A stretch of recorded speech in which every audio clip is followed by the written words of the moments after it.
الوفاء بشتى الصور أحب علماء نے لکھا ہے کہ بچہ جب پیدا ہوتا ہے تو اس کے بعد اگر وہ روئے اور چلائے تو باپ کی وراثت میں اس کا حق شامل ہو جاتا ہے۔ اب 7ویں دن ایک اور عمل ہے، اس کو کہتے ہیں عقیقہ کرنا۔ عقیقہ یہ ہے کہ بیٹا اگر پیدا ہوا تو 2 بکرے، بیٹی پیدا ہوئی تو 1 بکرا، یہ ذبح کیا جائے اور پھر عزیز اقارب رشتہ داروں کو دعوت پر بلایا جائے اور ان کو کھلایا جائے۔ یہ عقیقہ کرنا اہم ہے۔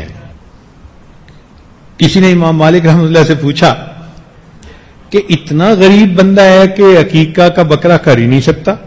انہوں نے فرمایا کہ اچھا بھائی تم مرغی ہی ذبح کر دو، کچھ نہ کچھ اللہ کے نام پہ قربان ضرور کرو۔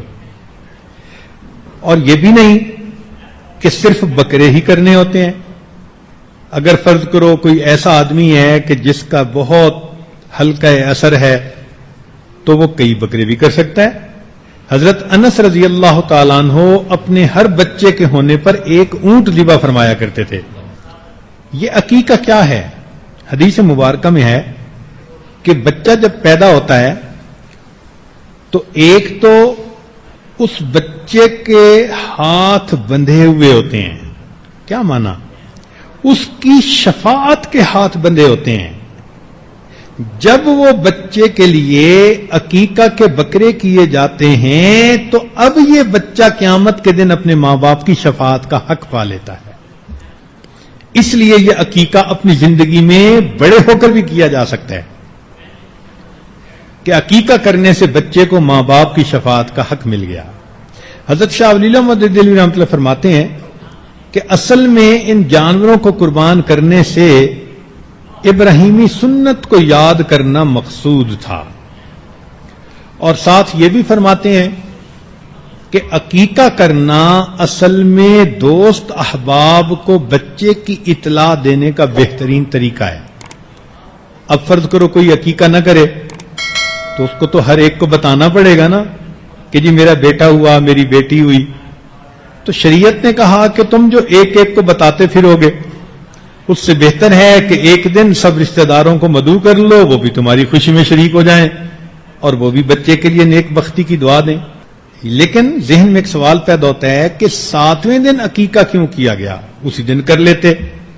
تو شاہ ولی اللہ مدد دہلوی رحمۃ اللہ فرماتے ہیں کہ پیدائش کے دن تو ماں باپ بچے کی پیدائش کے بعد سنبھالنے کے عمل میں مشغول ہوتے ہیں، ان کو وقت چاہیے کہ وہ جانور ڈھونڈیں، اس کا انتظام کریں، رشتہ داروں کو بلائیں، پھر مہمان نوازی کریں۔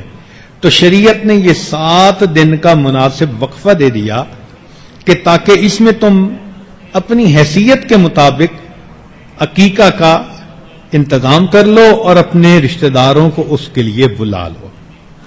7ویں دن عقیقہ کے ساتھ ایک کام اور کرنا ہوتا ہے کہ بچے کے سر کے بال منڈوا دینا، صاف کروا دینا۔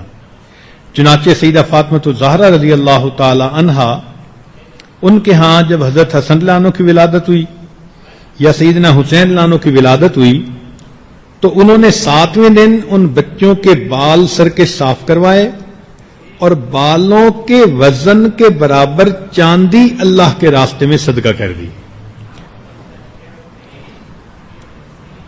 یہ عمل اس لیے ہوتا ہے کہ اب تک یہ بچہ ماں کے پیٹ میں تھا، اب طفولیت کی عمر شروع ہوئی، لہذا بال جو جسم سے ہٹائے جاتے ہیں اس کے بقدر اللہ کے راستے میں صدقہ کر دیا جاتا ہے۔ تیسرا عمل ہوتا ہے 7ویں دن اس بچے کا نام رکھنا۔ نام رکھنے میں 3 باتوں کا خیال رکھنا چاہیے۔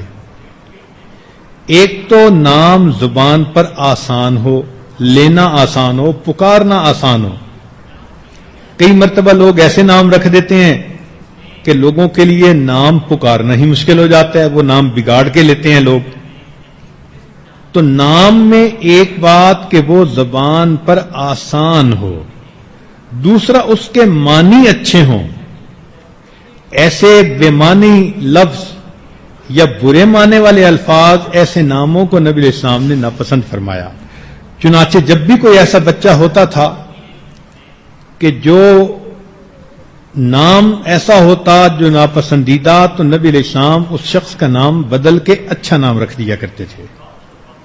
تو نام میں 3 باتیں، زبان پر آسان، معنی اچھے ہوں، اور تیسرا اس نام کی نسبت اچھی ہو، انبیاء کرام کے ساتھ نسبت ہو، صحابہ کے ساتھ، اولیاء کے ساتھ، دین کے ساتھ، نبی علیہ السلام کے ساتھ، اللہ کے ساتھ۔ اسی حدیث پاک میں آتا ہے کہ اللہ تعالیٰ کو سب سے زیادہ پسندیدہ نام عبداللہ ہے، اللہ سے نسبت، اللہ کا بندہ، اور عبد الرحمن، رحمان کا بندہ۔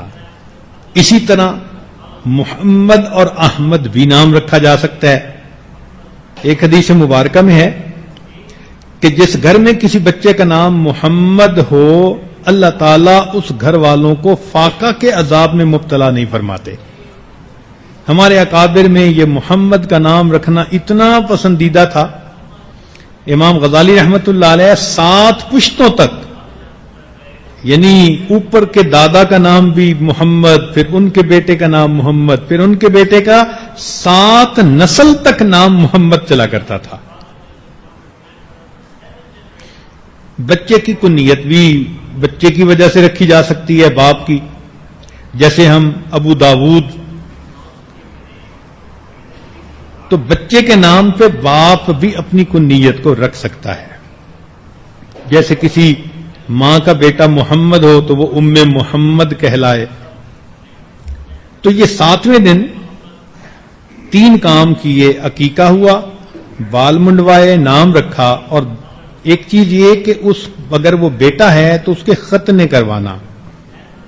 حدیث مبارکہ میں ہے کہ چند چیزیں فطرت میں ہیں، کلی کرنا، ناک میں پانی ڈالنا، مونچھیں کٹوانا، مسواک کرنا، ناخن کٹوانا، بغل کے بال صاف کرنا، زیر ناف بال صاف کرنا، اور لڑکوں کا ختنہ کروانا۔